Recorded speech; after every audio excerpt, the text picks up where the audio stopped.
This Java program is a simple book search app that interacts with the Google Books API to search for books based on users' input like book title, author name, etc. Here we use the packages java.net.uri. This is used to handle the uniform resource identifier. In this case, it's used to construct the URL for the API request. The java.net.http client. This package provides the mechanism for sending HTTP requests and receiving the HTTP responses. HTTP request. This package represents an HTTP request to send the server, in this case Google Books API. HTTP response. This package represents the response received from the server. Java.util.scanner. This package is used to capturing inputs from the user. arg.json.json array and arg.json.json object.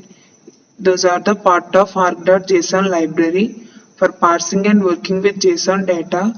The format in which the Google Books API sends the data. Here are the key components: API URL and API key.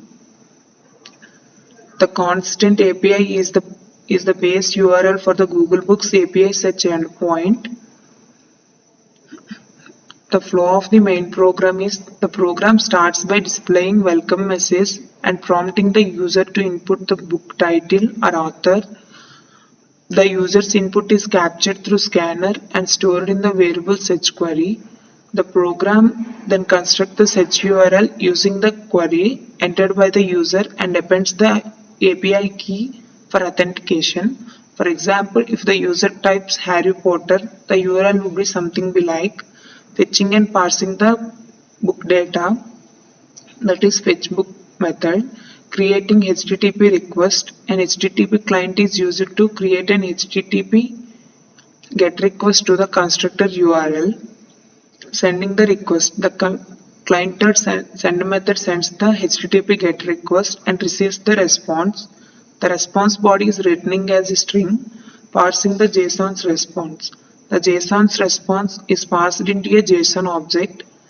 This JSON object contains the book data written by the API, that is book title, author's name, published date, page count and description and preview link.